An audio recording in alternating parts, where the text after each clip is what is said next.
Hola, buenas noches. Les damos la bienvenida a nuestra sesión mensual del Colegio Nacional de Medicina Geriátrica. Para asegurar una fluida conversación, les pedimos que mantengan sus micrófonos apagados y utilicen el chat para poder interactuar. Estimados colegas, les recordamos que la sesión está siendo grabada. Aparecerá en breve el mensaje de consentimiento, así que por favor micrófonos apagados, la cámara opcional. En este panel de discusión exploraremos el tema de personas mayores de la comunidad LGBTQIA+. Y contaremos con la guía de los ponentes, Patricia Vázquez González, Luis Armando Méndez y Raúl Medina Campos. No duden en usar el chat para sus preguntas y comentarios. Estamos ansiosos por escuchar sus opiniones. A continuación, me permito realizar una breve presentación de los panelistas.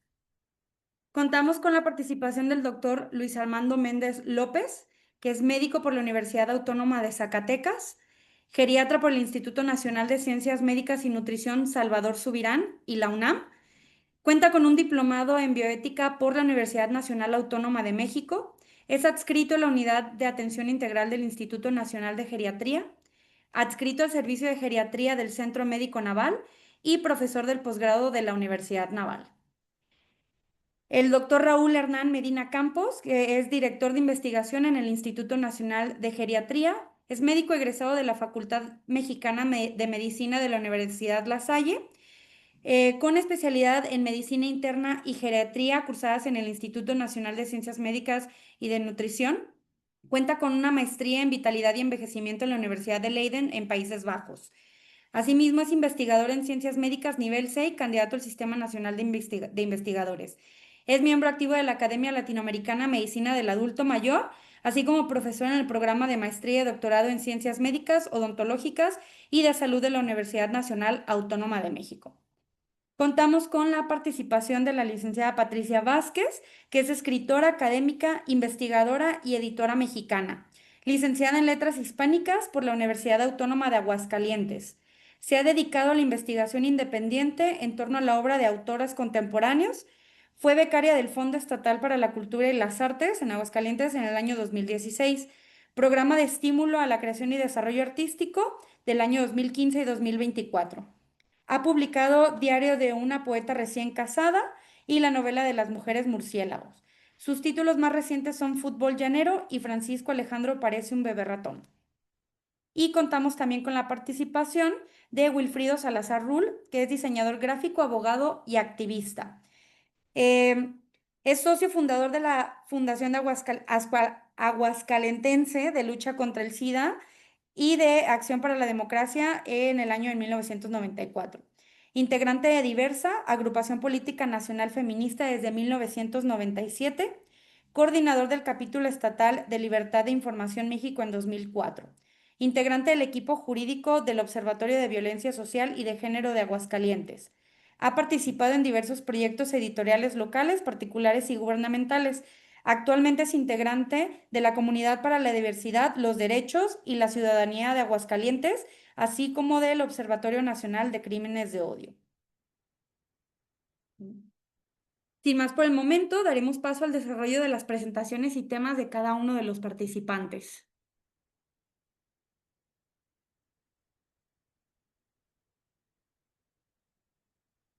Iniciaremos con el doctor Raúl Medina Campos, que nos hablará sobre facts and figures, números, definiciones y datos sobre la atención a la salud. Adelante, doctor. Noches a todas y todos. Es un placer estar aquí con ustedes, con colegas y compañeros, además de mucho tiempo conocidos. Eh, mi, mi, mi participación el día de hoy será hacer un breve encuadre sobre personas mayores LGBTQI+, y he titulado la presentación Personas mayores de la diversidad sexual y de género, justamente para poder presentar como una introducción al tema. Hablaré brevemente para tratar de no comerme tiempo innecesario, de la población LGBTQ+ en México, de inequidades sociales y en salud que atraviesan específicamente a las personas mayores y los retos que enfrentan al envejecer, los retos para el sistema de salud y brevemente algunas conclusiones para poder platicar más al final. Y, es importante mencionar a las personas LGBT, personas mayores, quiero decir, porque son un grupo particularmente invisible. Tengamos en consideración que las personas mayores, las personas que hoy son mayores entre la gente LGBT, nacieron y se desarrollaron un par de décadas antes o más de 2 décadas antes de que comenzara con mayor intensidad la lucha por los derechos civiles de las minorías sexodiversas en los últimos 3 décadas del siglo XX. Entonces, las generaciones de mayores LGBTQ más hoy en día son más bien silenciosas y por lo tanto frecuentemente pasan inadvertidas. Tienen por lo general poca identificación con la cultura LGBT más actual y también son un poco víctimas de una poca solidaridad intergeneracional que acaba invisibilizándoles todavía más dentro del colectivo de la diversidad sexogenérica. Voy a utilizar a lo largo de la presentación de manera intercambiable diversidad sexogenérica, personas LGBTQ+, LGBT+, para tratar de hacerlo lo más claro posible. Y lo primero que me gustaría platicar es un poco que hasta hace poco no teníamos demasiada información sobre la población sexodiversa en México y en el 2021 el INEGI lanzó la encuesta nacional sobre la diversidad sexual y de género, encuestando a una muestra representativa de la población mexicana de 15 años y más en visitas casa por casa para identificar a las poblaciones que tenían orientaciones sexuales distintas a la heterosexual, es decir, personas que no necesariamente se sienten atraídas por los individuos de su mismos, del sexo opuesto, o no solamente. Y buscando también a personas que se identifican con un género diverso, es decir, no como hombres o como mujeres, o con un género distinto al sexo que se les asignó al nacer.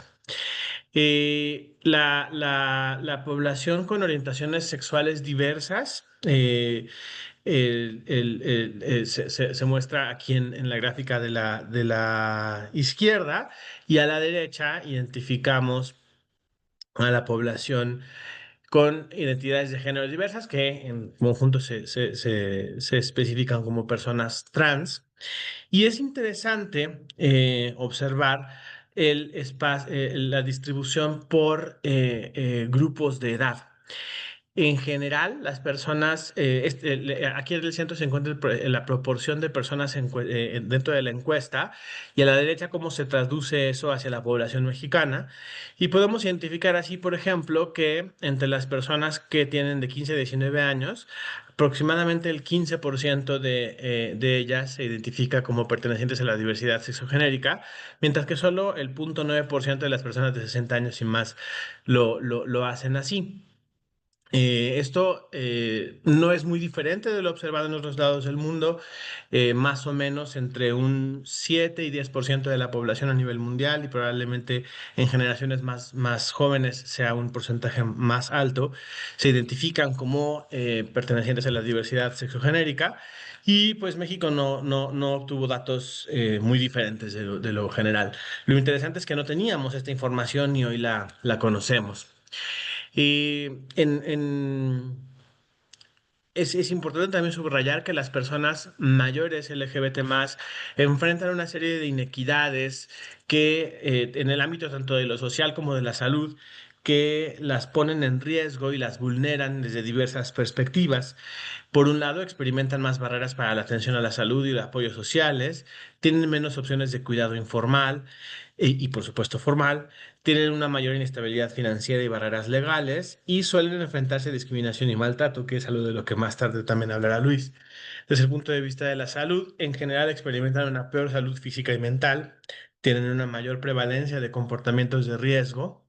Particularmente tienen unas tasas más altas de consumo de tabaco, de alcohol, prácticas sexuales de riesgo Y por supuesto, están marcadas todavía por la pandemia de VIH desde los años 80.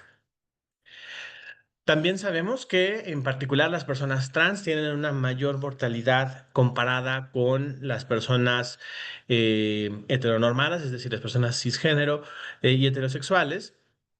Esta es una cohorte holandesa de una clínica, de varias clínicas de atención a las personas trans, que incluía en su mayoría personas en tratamiento hormonal para tanto hombres como mujeres trans, y se identificó, bueno, se hizo un estudio de supervivencia comparándolas con personas de la población general, tanto hombres cis como mujeres cis y población general global, identificando que tanto las mujeres como los hombres trans, pero especialmente las mujeres trans, como pueden observar ustedes aquí en la gráfica, tienen una menor tasa de supervivencia a 30 años después de haber iniciado la terapia hormonal en cada uno de los casos. Y esta menor supervivencia es considerablemente menor y significativamente menor cuando se le comparaba tanto con las mujeres cis como con los hombres cis de la población general. En el caso de los hombres trans, la diferencia era menos pronunciada, pero igualmente significativa. Existe una menor supervivencia a 30 años en comparación con hombres y mujeres de la población general. Sabemos por diversos estudios de calidad de vida que las personas mayores LGBT tienen una menor calidad de vida. Uno de los estudios más grandes realizados en Estados Unidos sobre envejecimiento y orientaciones sexuales e identidades de género diversas es Caring and Aging with Pride, con una muestra de casi 2.500 personas de más de 50 años identificadas como LGBTQ+. Y en este estudio se identificó que las personas mayores LGBTQ+ presentan igualmente un empeoramiento asociado a la edad de la salud física y se asocia negativamente con procesos como discriminación y victimización, así como con la aparición de enfermedades crónicas.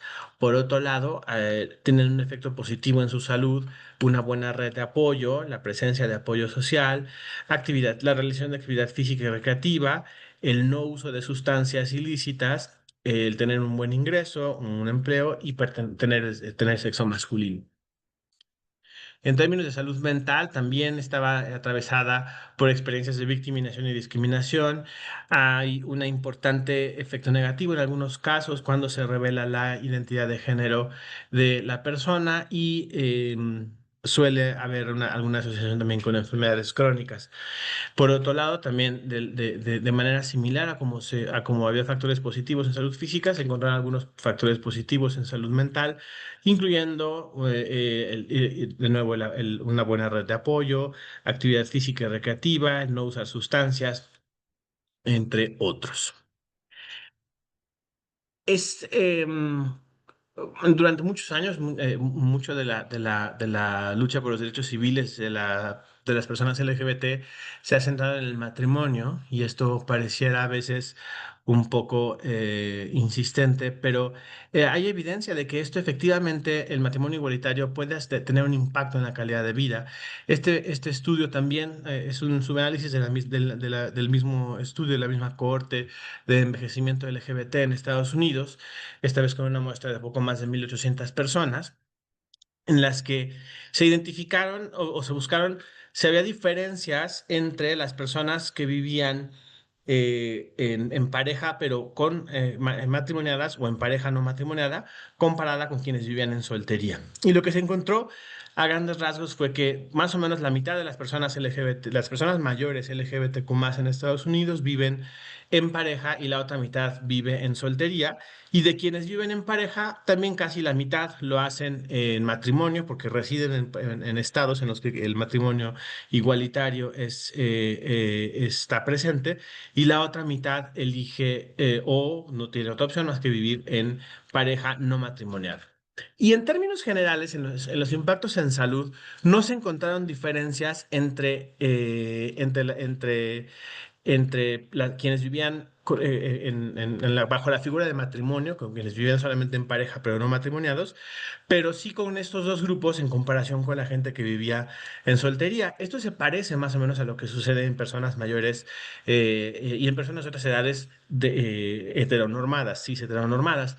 Sin embargo, sí se observó que entre la probabilidad de que una pareja LGBTQ+ viviera en matrimonio estaba incrementada en comparación con quienes vivían en pareja pero no casadas, se asoció con una mayor educación, con un mayor ingreso, con mejor valor de la propiedad, con el tener un seguro de gastos médicos mayores. También era más probable que las personas que estaban más fuera del closet, por así decirlo, utilizando esta escala, tuvieran una mayor probabilidad de estar casadas. También había mayor probabilidad de que tuvieran hijos, que vivieran con otras personas, que tuvieran mejor apoyo social. Y también había una mayor tendencia hacia una mejor calidad de vida en el dominio social y en el dominio ambiental del entorno. Entonces, aunque en general en la esfera de la salud no parece haber muchas diferencias si te casas o no te casas, en la esfera de la calidad de vida y de aspectos el nivel socioeconómico, sí que parece que a las personas de LGBT que pueden casarse les va mejor incluso que a quienes no lo hacen, pero viven igual en pareja y de cualquier manera vivir en pareja, ya sea bajo matrimonio o no matrimonio, tiene más ventajas que vivir en soltería en términos de salud. Esto ya lo podemos discutir ampliamente desde otras perspectivas, pero sin duda en términos de salud y de cuestiones sociales parece que les va mejor. Otros problemas que enfrentan las personas mayores LGBT incluyen una mayor prevalencia de discapacidad, aunque esta no es una observación consistente, sí se ha observado en algunas cohortes y estudios transversales. Hay un peor autorreporte del estado de salud. Frecuentemente reportan más discriminación y pobre acceso a servicios de salud. Suelen enfrentar desprotección legal e inseguridad financiera. Tienen una mayor probabilidad de experimentar aislamiento. Suelen vivir con más estigma, tanto externo como interiorizado y suelen experimentar más barreras de acceso a los servicios sociales y de salud. Y esto en conjunto ha dado lugar a un fenómeno muy interesante, aunque también lamentable, que se ha denominado el regreso al closet o la vuelta al closet. Y es que se ha observado que frecuentemente en personas mayores LGBT, aun cuando en su juventud hubieran sido abiertas respecto de su orientación sexual o su identidad de género, cuando envejecen, especialmente cuando se enfrentan al sistema, incluyendo el sistema de apoyo social y el sistema de salud, prefieren volver a ocultarse y no revelar su identidad de género o su orientación sexual porque les resulta más fácil navegar el sistema de salud, les resulta más fácil lidiar con proveedores de salud, lo cual es sumamente lamentable porque finalmente impacta de manera negativa en la calidad de vida.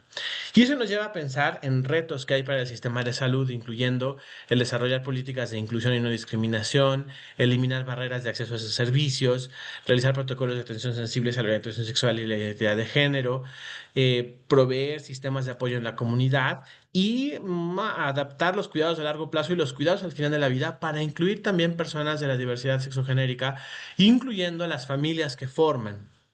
Y esto es sin duda un desafío que ya estamos enfrentando, pero que será más notorio en los próximos años. Por ahora lo voy a dejar aquí porque mis compañeros van a hablar un poco más acerca de estos temas. Entonces, solo los quisiera dejar con estas dos citas de un estudio cualitativo derivado de esta cohorte de envejecimiento sobre un hombre gay y una mujer lesbiana. El hombre decía, la comunidad LGBT se ha levantado en el pasado para enfrentar el salir del closet, el SIDA y la lucha por los derechos civiles. La siguiente ola tiene que ser el envejecimiento. y nuestra comunidad debe reconocer la siguiente etapa y abrazarla con gracia. Es decir, la gente LGBT está pensando en envejecer, está pensando en cómo envejece y llega a vieja. Frecuentemente la invisibilizamos, pero es importante reconocerles y darles el lugar que se merecen. Doy paso entonces al siguiente ponente para no comerme más tiempo. Muchas gracias, doctor Raúl. A continuación, el doctor Luis Méndez nos va a hablar sobre interseccionalidad y estrategias de atención inclusiva. Muchas gracias, doctor Luis. Adelante. Muchas gracias. Bu- bueno, para hablar de interseccionalidad, quisiera comenzar como la intersección de temporalmente, porque estamos hablando de esto, que incluirá pues el marco teórico de los días del Día Mundial de Toma de Conciencia sobre Abuso y Maltrato en la Vejez recientemente, hoy el Día Mundial de la Diversidad Sexual y próximamente el marco del Día Internacional del Orgullo. Y para comenzar, voy a mencionar esta frase del escritor mexicano Carlos Monsiváis, en donde mencionaba, las minorías también tienen demasiados habitantes. Em, y bueno, en Estados Unidos, desde hace alguna década, tanto la Academia Nacional de Medicina como el Colegio Americano de Médicos han reconocido las brechas que existen sobre el conocimiento y la información que tenemos sobre la población sexogenérica diversa y las desigualdades o inequidades en salud que enfrentan. Recientemente en Europa se intentó ver como qué tanto habíamos avanzado en este estudio publicado en el 2023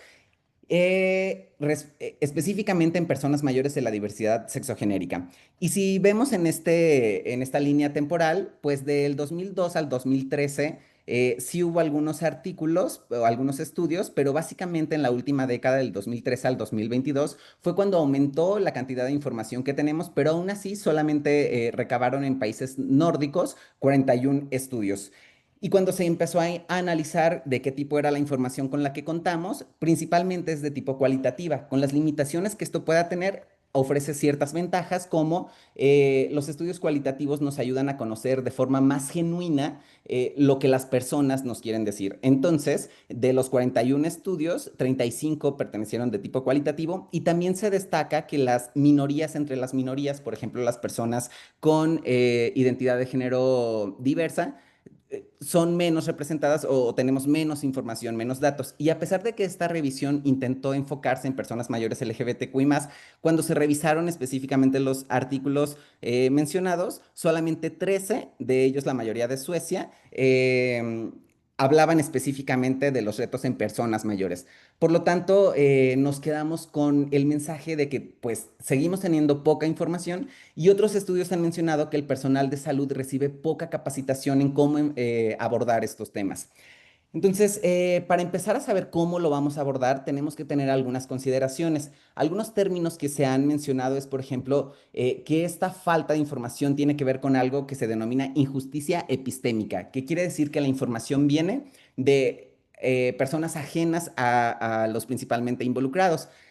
Un ejemplo es que históricamente la homosexualidad, los grupos de mayor poder eran quienes definían cómo se debía de definir la homosexualidad, cómo entenderla, cómo categorizarla y pues cómo estudiarla, ¿no? Y entonces, sin involucrar a las voces de la población homosexual. Esto lleva como a una frase en la literatura como de Gandhi, que es como, es una desdicha que utilicemos el idioma del opresor para hablar de nuestra libertad. Y otra consideración es tener humildad cultural como profesionales de salud, ya que hay que reconocer que entre una persona que busca atención médica y una persona o el personal de salud que provee, existe un desequilibrio de poder. Y eso lleva a un proceso autorreflexivo, ya que todas las personas podemos tener algunos prejuicios o estigma por crecer en sociedad. Además, hay que incorporar datos de competencia cultural, que esto quiere decir cómo cambiar el enfoque cuando atendemos a alguien y adaptar e incorporar las visiones culturales de la persona que tenemos enfrente en cómo nos menciona que es importante para esta persona, ¿no?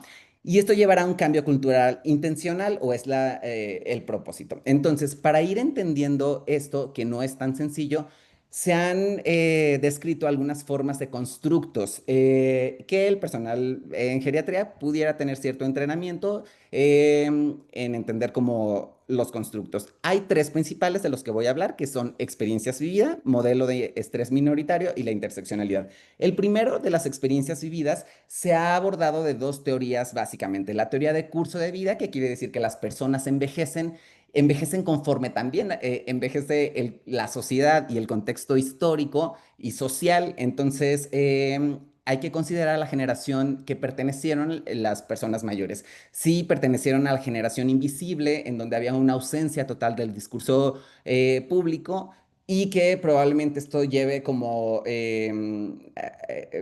a menos herramientas culturales para abordar estos temas. La generación silente, en donde las minorías fueron presentadas como amenazas, como enfermedades, como diagnósticos o trastornos, o como crímenes incluso, y que después, entre los 60 y 70, quienes vivieron la generación del orgullo gracias a los disturbios de Stonewall, de donde cobra el nombre el mes del orgullo, ¿no? Y que entonces en esta perspectiva de curso de vida habrá puntos de elección que hay que considerar, ya que, por ejemplo, el externar la orientación sexual o la identidad de género puede llevar a situaciones de aceptación muy diferentes entre las personas, y que eso se asocia a cómo lo vivió y cómo ha ido viviendo conforme avanza la vida a diferentes situaciones. Entonces, en el segundo constructo, que es el modelo de estrés minoritario, este modelo viene explicado desde la perspectiva de la psiquiatría. El doctor Meyer menciona cómo es esto desde una perspectiva de minorías.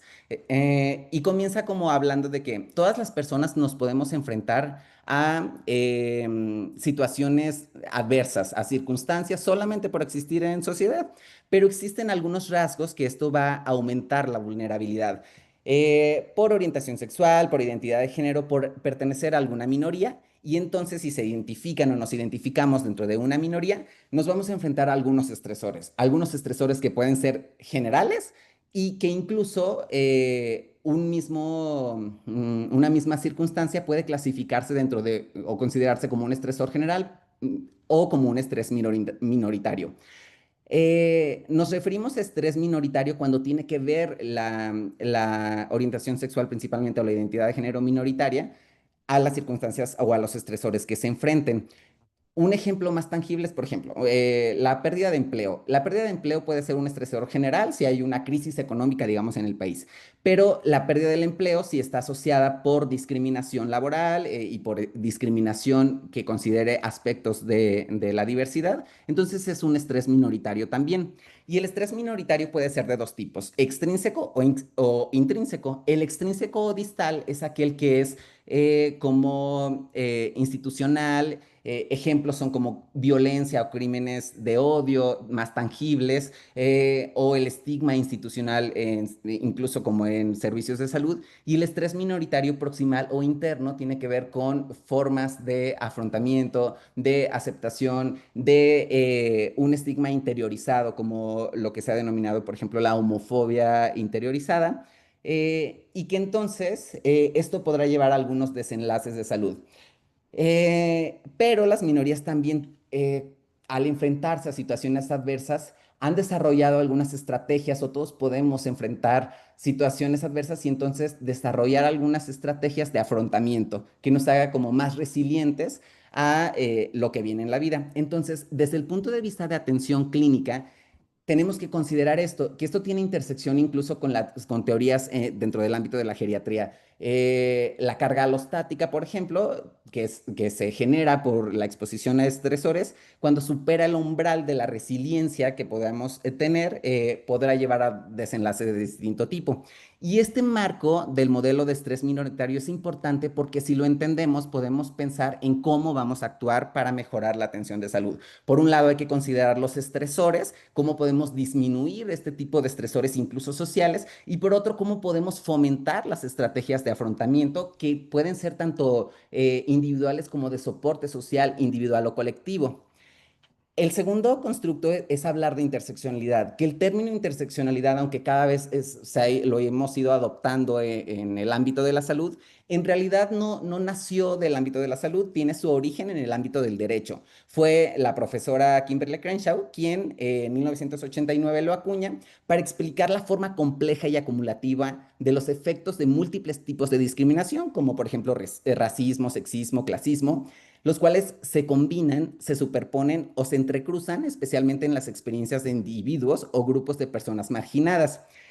Es decir, todos también, solo por vivir en sociedad, podemos ir teniendo distintas características o factores, como el lugar de origen, la orientación sexual, la identidad de género, el color de piel, la situación económica, la escolaridad, la religión, pero si estos pertenecen a lo minoritario, entonces podemos tener a personas con mayor vulnerabilidad. Es decir, por ejemplo, en los datos que publica la Encuesta Nacional de Discriminación con el INEGI en 2022, los clasifica en grupos vulnerables y lo que hay que entender es que una persona puede ser una mujer, pero puede ser una mujer mayor que vive con algún grado de discapacidad y que pertenece a la diversidad sexogenérica. Entre mayor cantidad de minorías nos identifiquemos o tengamos, es mayor la probabilidad de enfrentar retos de tipo estigma o discriminación. Y en México, pues sí los tenemos. Tenemos solo por edad. Gracias a esta encuesta sabemos que 61% de personas mayores de 60 años que sufrieron discriminación, considero que fue por su edad principalmente. Y la población de la diversidad sexogenérica, personas mayores, con datos que tenemos de Estados Unidos, han definido que también enfrentan este tipo. Y cuando se les ha encuestado, en este estudio mencionaron enfrentamos más de una lucha. Tenemos la discriminación por ser LGBTQI+, pero luego tienes un doble golpe por ser mayor. Y entonces han mencionado que la forma como conceptualizan el maltrato es más amplia, porque dicen, sí, podemos tener los clásicos tipos de maltrato, sexual, físico, psicológico, financiero, negligencia, etcétera, pero acuñan dos características importantes, que es el ostracismo, generalmente de tipo parental o en sus familias, que percibieron o sintieron o sufrieron algún tipo de rechazo al manifestar su orientación sexual o su identidad de género, y el rechazo o la discriminación por servicios públicos, principalmente mencionan dos, de tipo seguridad y de tipo de salud. De tipo de seguridad tenemos ejemplos en Estados Unidos que han ido escalando en su relevancia. Por ejemplo, el caso de la vida de Sandra Bland, que quien no haya visto puede ver el documental en HBO, pero que habla justo de esta intersección de una persona que es mujer y es afroamericana y se enfrenta a la violencia policial en Estados Unidos por por algo de tránsito menor. Entonces la llevan a prisión, pero en cuestión de días u horas fue encontrada sin vida y nadie entendió cómo estando bajo custodia en prisión puede perder la vida. Eso es lo relevante de este caso, lo cual llevó a movimientos y activismos como el movimiento Say Your Name. Y lo interesante de esto es que a donde se quiere llegar es que justo llegue a las personas tomadoras de decisiones, como la senadora estadounidense en este momento, en donde utiliza estos movimientos para llevar a toma de acciones públicas. Y en el ámbito de la salud también hay ejemplos cuando se adoptan esto. Por ejemplo, el profesor Meyer, el doctor Meyer, quien acuñó el término, el constructo del estrés minoritario, en juicios de Estados Unidos, cuando la proposición en California que discutía la legalidad del matrimonio entre personas del mismo sexo, él participó como experto y pudo explicar por qué el estrés minoritario es significativo. Entonces, a eso es a donde se intenta llegar, a que partamos desde lo particular hacia lo global. En México tenemos que, de igual forma, también, no solo en servicios de seguridad, en lo que nos compete a nosotros en servicios de salud, se vive discriminación. En la encuesta del INEGI, más de la mitad de las personas mayores de 60 años percibieron algún grado de discriminación por los servicios de salud. Y hay que recordar que el estigma puede ser promulgado o explícito como violencia explícita, percibido o interiorizado. Y aquí señalar que, por ejemplo, el edadismo también puede ser autoinfligido, igual que el estigma puede ser interiorizado. Datos en poblaciones todavía menos entendidas o más invisibilizadas son las personas trans y Un aspecto importante hablando de personas mayores es que hay que considerar dos perspectivas de curso de vida en personas trans. Uno, que nos vamos a enfrentar a personas trans que probablemente decidieron transicionar en edades más tempranas y que han llevado una vida más avanzada en esta historia de vida, y personas que a lo mejor incluso nos van a preguntar por qué deciden transicionar en edades avanzadas. Y eso es donde necesitamos más información y los retos que se están enfrentando, nos vamos a estar enfrentando. Datos que tenemos de unas de las encuestas más grandes como esta estadounidense, aplicada por el Comité de Equidad Transgénero en Estados Unidos, que involucró a más de 90,000 personas trans, nos dice que un cuarto de las personas no acuden a atención médica o no acudieron en el último año por miedo a maltrato. Y de quienes acudieron, casi la mitad experimentó una experiencia negativa, ya sea que se les negó atención médica, que se usó de forma incorrecta su género, violencia verbal, y en 25% mencionaron que una experiencia negativa era tener que explicarle al personal de salud sobre aspectos básicos o terminología de ser persona trans, como si fuera su responsabilidad explicarle a los profesionales de salud. En México, también 20% de las personas mayores de 60 años se les negó algunos de sus derechos, como tipo de atención médica, cuando se les preguntó justo cuáles eran estos derechos, en 42% fue de tipo de atención médica. ¿Y cuál es el impacto de esto, de que el personal de salud adopte o asuma la cisnorma o el cisgenerismo? Una forma tangible que me pareció muy relevante es esta frase de esta persona que lo externó. Quien estuvo hospitalizada, fui constantemente, se me llamó mal por mi nombre o por mi género durante mi estancia en el hospital. Esta persona tuvo una litiasis renal y cuando se le preguntaba como en una escala del 1 al 10 cómo era el dolor, esto era alrededor de 9, pero que no se me haya respetado mi identidad, eso dolió mucho más.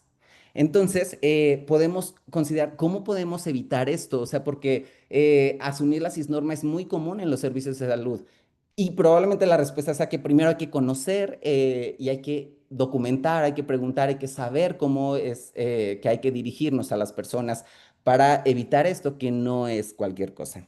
Y hay que considerar que en estos constructos, bueno, igual en la población sexogenérica diversa, hay ejemplos como este hombre gay de 50 a 60 años que menciona tal cual rasgos de edadismo como yo en realidad evito grupos como envejecidos o cosas que tengan que ver con achaques del envejecimiento, lo cual pudiera ser un factor contribuyente a evitar o al no acudir a servicios de salud para personas mayores, ¿no? Y que por otro lado menos si percibe algún tipo de estigma institucional en las instituciones de salud. Entonces, ¿cómo podemos abordar esto? Lo primero que se ha recomendado es que hay que conocer datos de la orientación sexual y de la identidad de género de nuestros pacientes, y hay que reconocer que existen desigualdades. Y esto hay que tenerlo también en una perspectiva de un abordaje multidimensional, más allá del biopsicosocial clásicamente descrito en medicina, incorporar otros dos dominios como el espiritual y el cultural. Y si intentamos con estas simples dos acciones de conocer la orientación sexual y la identidad de género, muchas veces nos encontramos con respuestas del personal que nos dicen, pero probablemente se sienta incómodo si le pregunto su orientación sexual o su identidad de género. Una pregunta para reflexión a cada una de las personas en la audiencia es, ¿su paciente se incomodaría si le pregunta su orientación sexual o su identidad de género?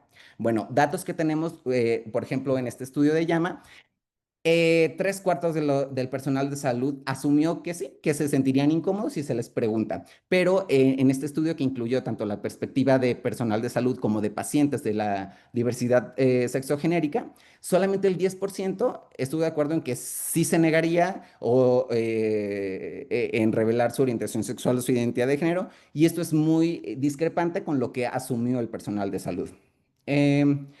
Y entonces hay que reconocer en este abordaje multidominio el aspecto biológico. Hay desenlaces de salud, hay diferencias o inequidades en desenlaces de salud entre la población sexogenérica diversa y aquellas personas con orientación sexual o identidad de género normativa, como en hombres gay, mayor prevalencia de hipertensión o cardiopatía, y en mujeres lesbianas, casi 2 veces aumenta el riesgo, por ejemplo, de EBC en esta muestra y de limitación funcional. Y cuando se ve comparado incluso por edad, mujeres lesbianas mayores pueden tener conductas asociadas de salud a riesgo como el consumo problemático de alcohol. Reportaron haber tenido las mujeres lesbianas mayores 5 bebidas en los últimos 2 días, por ejemplo, el consumo de 5 bebidas alcohólicas. Y el dominio psicosocial, si bien el dominio de salud mental o afectivo es algo que estamos acostumbrados a abordar en la valoración geriátrica convencional, probablemente tenga sus matices que hay que ir poniendo atención. Estas experiencias de maltrato, mayor experiencias de maltrato, mayor riesgo de tener síntomas depresivos y que incluso aumentan los intentos de suicidio, como datos de población de personas trans, igual de la encuesta USTS en Estados Unidos de personas trans, menciona que el 40% tuvo un intento de suicidio durante su vida, lo cual es casi 9 veces mayor el índice de intento que estadounidenses de población general. Y esto se repite en diversos estudios, como esta corte en Dinamarca, en donde fue 7 veces más alta la tasa de intento de suicidio en personas trans, y cuando son personas mayores, igual, 6 veces más alta la tasa de intento de suicidio. Y en el aspecto cultural de este abordaje multidimensional, hay que considerar todo esto que mencionábamos de la humildad cultural y tener conciencia del etnocentrismo, que es esta tendencia a creer que nuestras propias normas culturales son las correctas y superiores de la persona que tenemos enfrente. Y detenerme por último en el aspecto espiritual, porque hay que resaltar algunas como asociaciones positivas que puede hacer entre la religión y la espiritualidad. Primero, marcar las diferencias y que, por ejemplo, hablando de religión, esto puede tener como un aspecto más de soporte social, colectivo, de comunidad. Y en el aspecto espiritual, más individual, esto es más individual, pero hay rasgos que tienen que ver con trascendencia, conexión y propósito. Esto porque en etapas en esta perspectiva de curso de vida y la otra teoría que era la de objetivos y de mantenimiento de identidad, hay que considerar hablar o ir visualizando las experiencias al final de la vida o los duelos o las pérdidas de las relaciones de sus parejas. ¿Por qué? Porque lo que se sabe o lo que se ha visto en los pocos estudios que tenemos es que cómo se vive el duelo es enfrentar retos distintos. Ya que, por ejemplo, muchas personas han mencionado que las experiencias que si fueron ostracizadas de su familia, cuando una de las personas de la pareja fallece, entonces la familia como que entonces ahí sí intenta participar en el funeral, pero entonces excluye a la pareja que estuvo todo el tiempo con todo lo complejo que es de índole legal y demás, ¿no? Y de forma más genuina lo que han dicho es como, es que ni siquiera me dijeron que la cremaron, yo estuve buscando dónde estaba sepultada. Otro rasgo que han señalado es la invisibilidad. La gente me ve como si hubiera perdido una amiga, una mujer lesbiana. Y el otro es el retorno a la vida social más complejo, porque mencionan, por ejemplo, nunca íbamos a lugares LGBT por considerarlos como más para personas jóvenes, todos los movimientos de la comunidad LGBTQI más, y no tanto para personas mayores.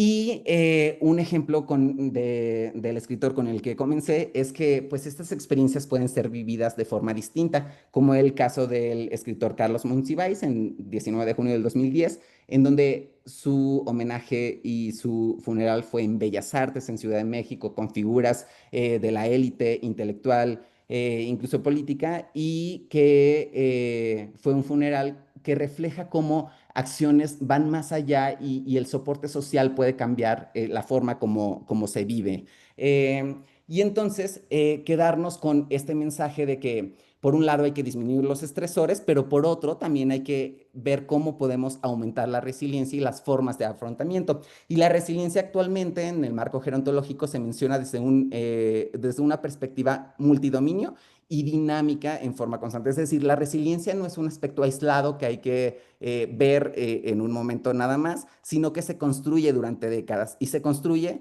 con perspectivas biológicas, psicológicas, espirituales y cognitivas también. Eh, si bien no tenemos como tanta evidencia de escalas validadas, hay algunos instrumentos empíricos que se han mencionado para poder medir la resiliencia y que incluso habrá que explorar con datos más cualitativos sobre las experiencias y cómo se define la resiliencia en personas mayores de minorías, porque probablemente tenga sus matices igual. Resaltar que algunas intervenciones que podemos hacer para aumentar la resiliencia en el dominio psicosocial, por ejemplo, es fomentar esta interacción intergeneracional que aparte ya está descrita como acciones por la OMS y fomentar las directrices anticipadas. Recomendaciones prácticas son muchas las que podemos aplicar para abordar estos temas, pero al final solo quisiera mencionar que hay que brindar una atención, para brindar una atención inclusiva y afirmativa es necesaria una comprensión multidimensional de la comunidad LGBTQ+, a través de un marco biopsicosocial, cultural y espiritual, y poder mitigar cualquier forma de sesgo dañino y tener una capacitación constante de humildad cultural. Eso es todo por mi parte. Muchas gracias. Ahora que sabemos el panorama general, Patricia y Wilfrido nos hablarán sobre la visión del arte y el activismo. Adelante.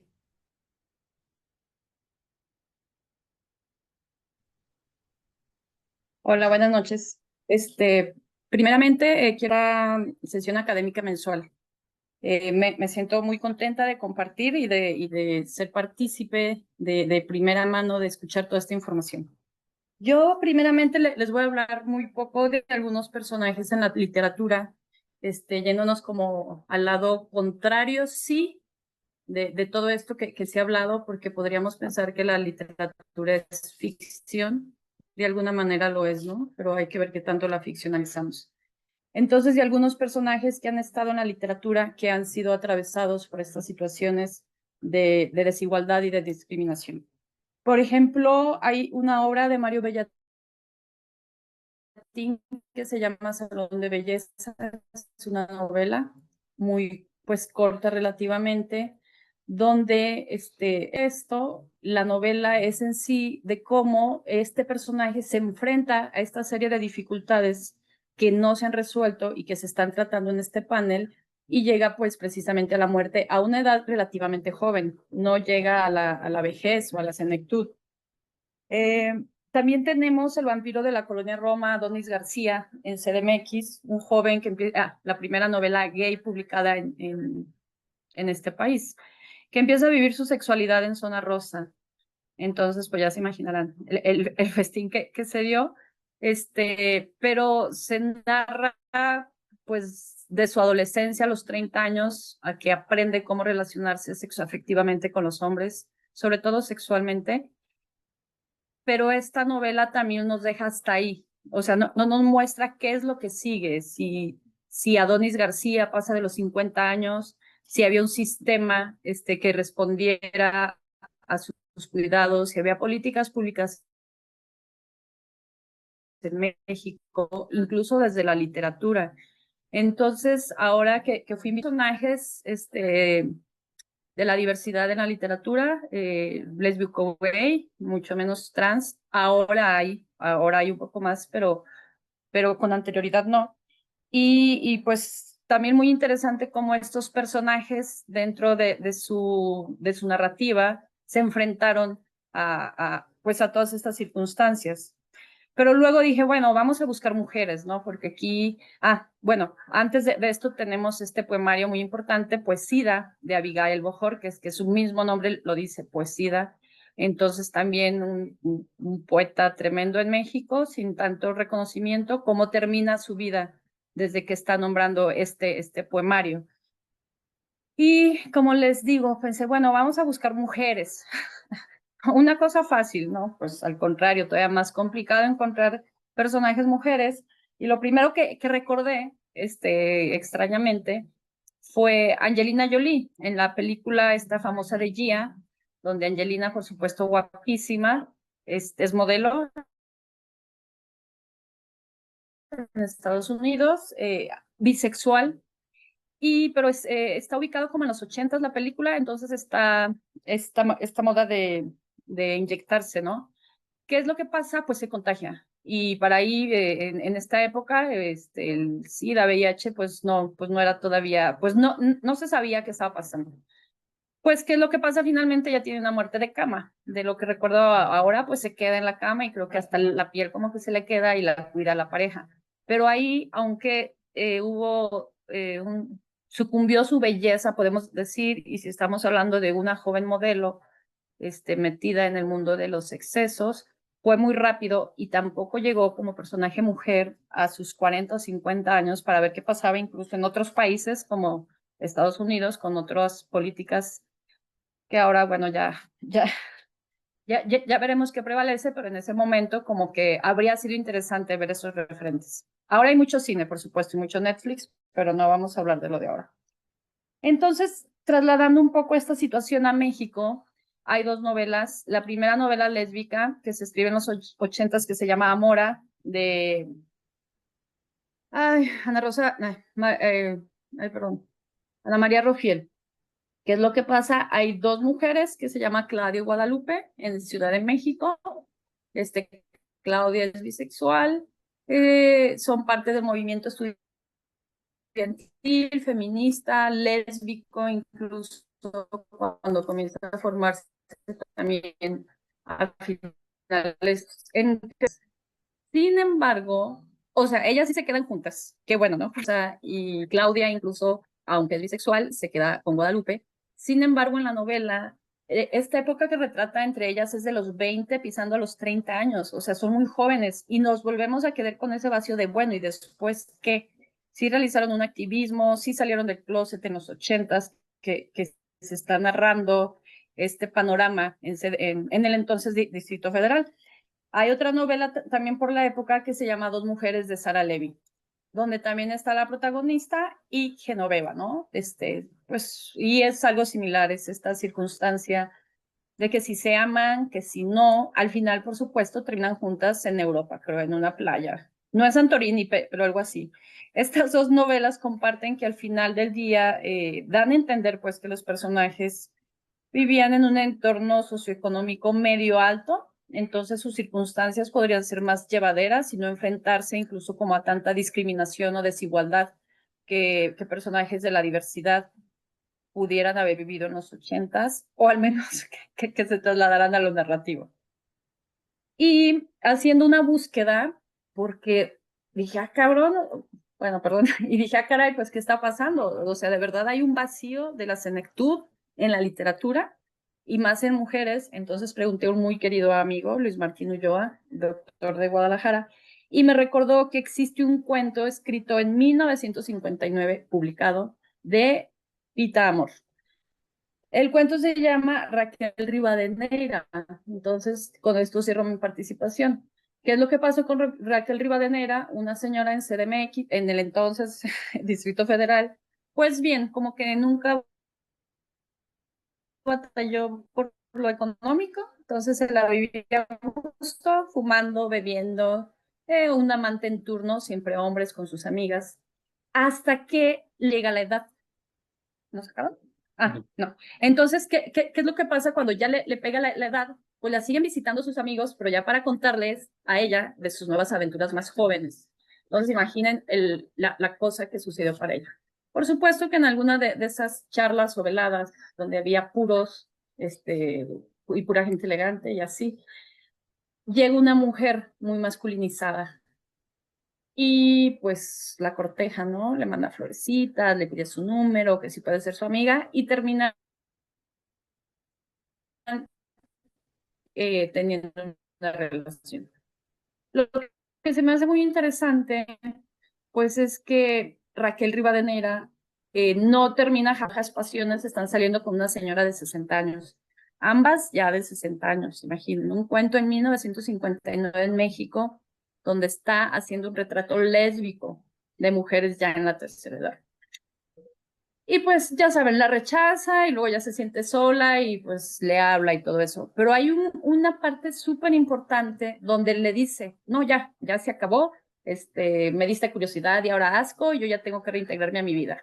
No dice heterosexual ni buga, porque hace 80 años como que no usaba ni heterosexual ni buga.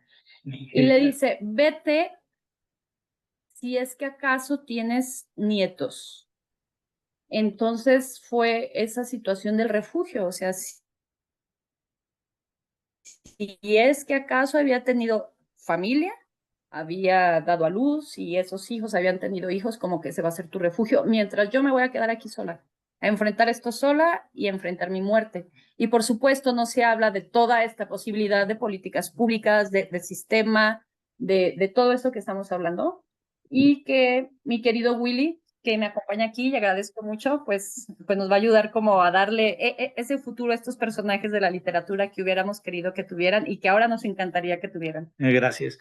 Bueno, nada más rápido, el artículo primero constitucional es muy claro, dice que queda prohibida la discriminación en México por origen étnico, nacional, de género, de edad, de discapacidades, de condición social, de condiciones de salud, de religión, de opiniones, de preferencias sexuales, estado civil o cualquier otra que atente contra la dignidad humana y tenga por objeto anular o menoscabar los derechos y libertades de las personas.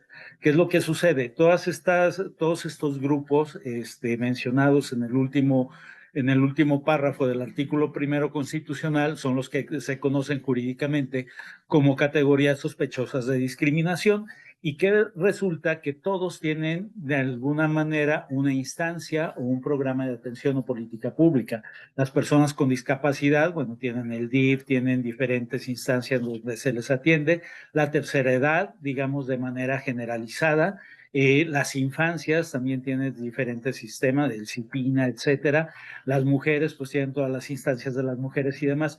Bueno, ¿cuál es el sector que sigue siendo excluido de toda política pública? El sector de la diversidad y obviamente algo de lo que ya aquí hablaron los demás ponentes, de un tema súper interesante que es el tema de la interseccionalidad. Si bien todos somos vulnerables, lo cierto es que depende de la interseccionalidad que tengamos, esta vulnerabilidad puede ser mayor, ¿no? Es diferente ser una mujer trans, indígena, con discapacidad, viviendo con VIH, etc. Y además en una condición socioeconómica paupérrima, ¿no? Determina que más o menos la edad o el promedio de vida de una mujer en América Latina, al menos por ahí del año 2010, era de 35 años de edad. En ese sentido, pues carecemos también de políticas públicas que puedan atender que puedan tener este enfoque de interseccionalidad. Bueno, primero que respeten, protejan y garanticen los derechos humanos, como establece el mismo artículo primero constitucional por parte de cualquier servidor público o de igual manera de cualquier instancia particular, digamos, si hay un hospital particular o si hay un centro educativo particular, también tienen que respetar los derechos humanos, porque estos hospitales o estas escuelas son regulados por la función pública y la función pública debe regular y debe de garantizar que ahí se respeten los derechos humanos. Pero bueno, eso sería otro tema, hablar del principio de horizontabilidad de los derechos humanos. Pero ante todo esto, ¿cuáles son los grandes retos? Recientemente, un informe del Observatorio Nacional de Crímenes de Odio, una organización donde participo, haciendo el comparativo del informe del 2019 al 2024, dentro de los grandes resolutivos, ¿qué es lo que se encuentra? Que la población LGBT nos encontramos con tres grandes problemas. Primero, el rechazo familiar, que tiene que ver, inclusive quienes trabajan el tema de salud mental con estas famosas heridas y que si no las trabajamos o no las identificamos, si no las trabajamos, pues las venimos arrastrando y las venimos potenciando, ¿no? Y si esto se va combinando con otra serie de problemas, pues se va generando ahí como una bola de nieve cada vez mayor.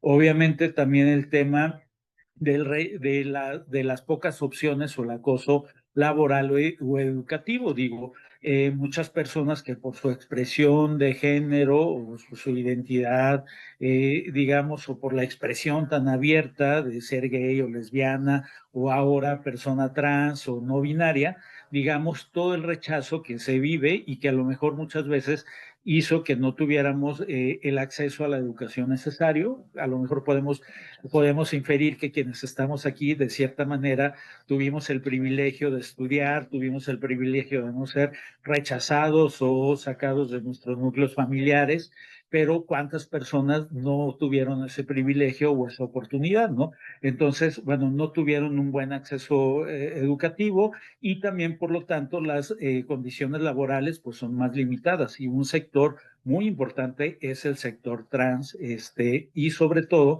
digamos, el sector trans de la vieja guardia de los 70s,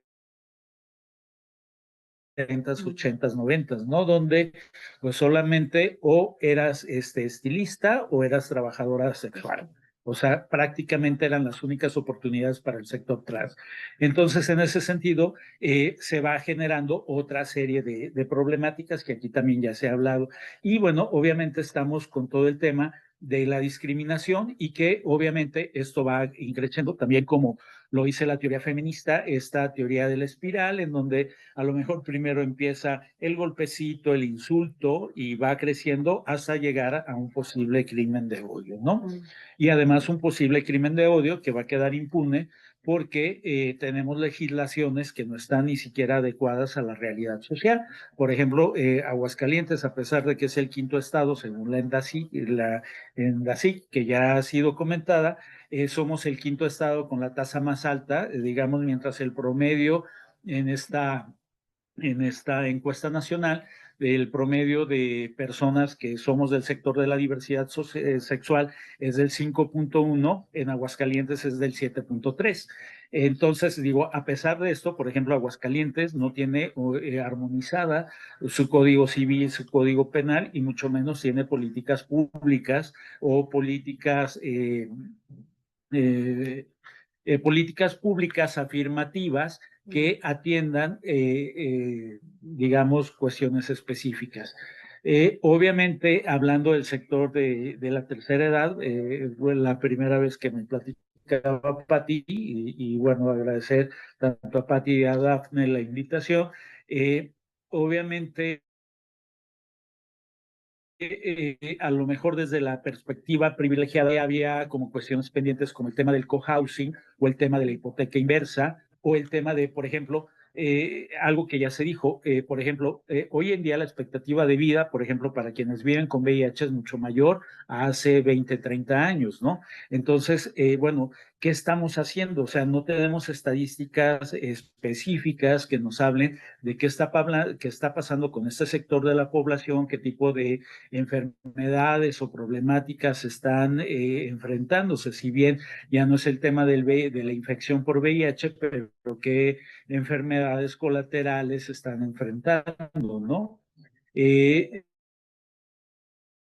De igual manera, digamos, también nos hace falta sexuales, también muchas veces tal vez no nos hemos planeado, digo, ya planteado el tema de la diversidad relacional, por ejemplo, relaciones poliamorosas que no tienen que ser precisamente sexuales, sino cómo planteamos nuestras relaciones de amor, de afecto, o de solidaridad o de cómo vivir, por ejemplo, con otras personas, ¿no? Sin que tenga que haber un tema sexual de por medio, ¿no? Cómo podemos a lo mejor generar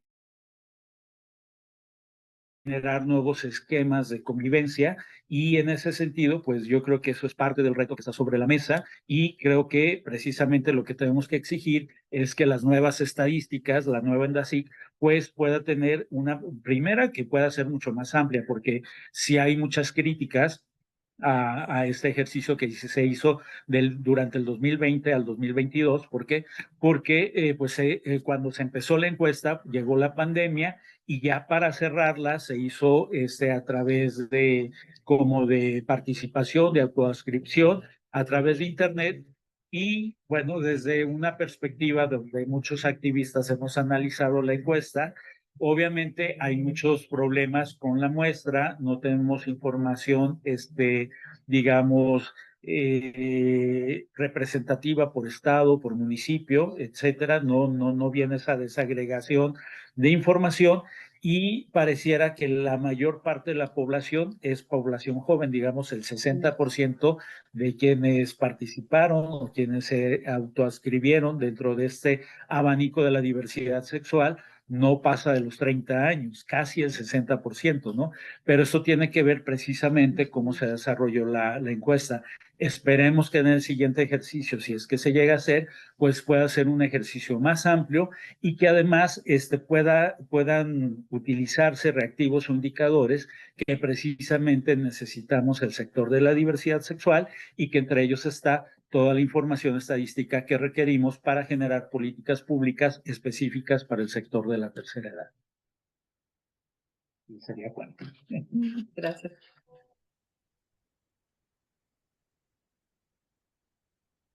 Muchísimas gracias a los ponentes por todas sus aportaciones. Para no pasarnos tanto el tiempo, daremos pie con la discusión y pues preguntas que alguno de los participantes o los asistentes de esta sesión tengan.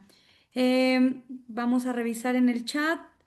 Bueno, aparte de felicitaciones, a mí sí me gustaría realizar una pregunta para empezar con esta discusión. Entonces, si nos pudieran comentar cómo se entrelazan los desafíos del envejecimiento con las experiencias únicas de las personas LGBTI más y qué enfoques innovadores pueden adoptar los profesionales de la salud y las comunidades para abordar sus necesidades específicas.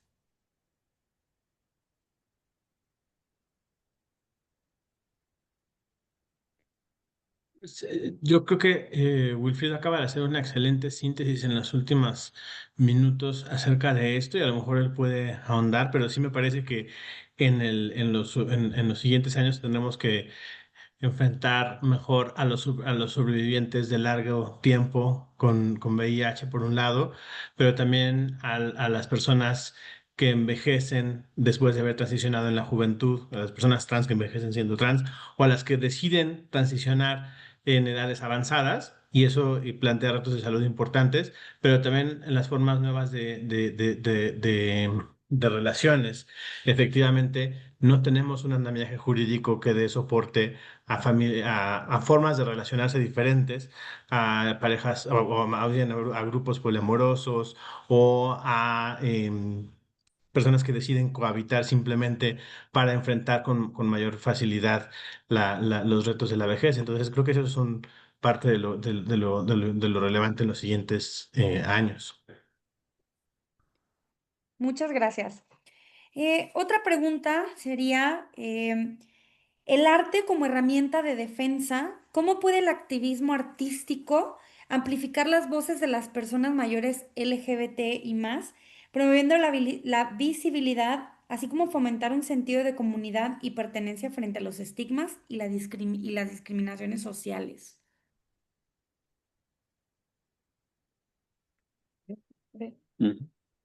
Exacto. Ah, perdón.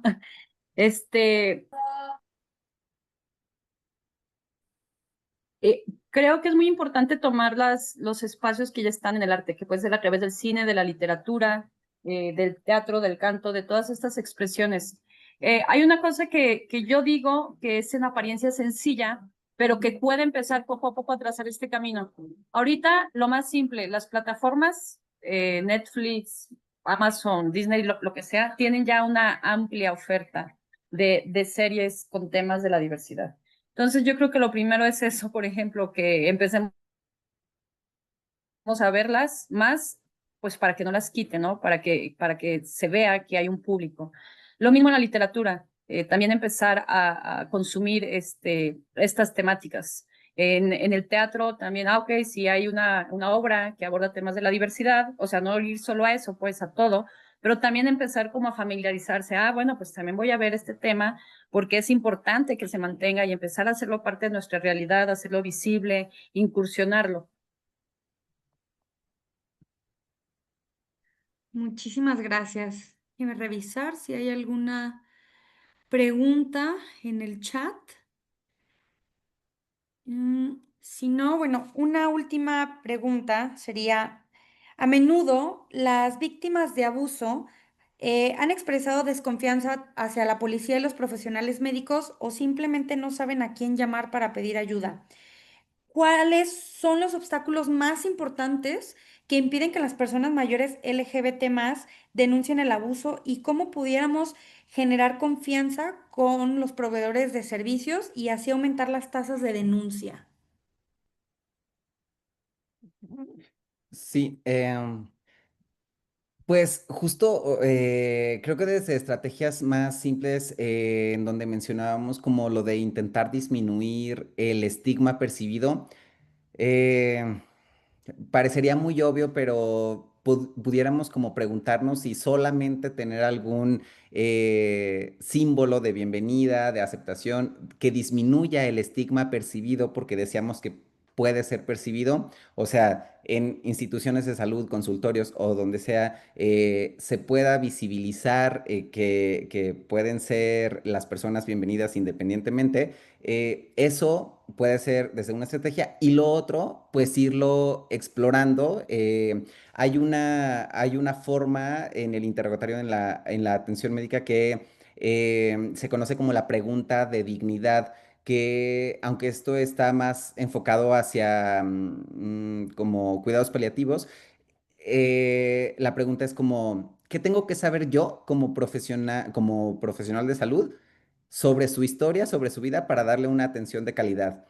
Porque esta pregunta lo hace de una forma abierta para permitir que las personas cuenten su historia. Entonces, el escucharles puede ser la primera estrategia para darles voz.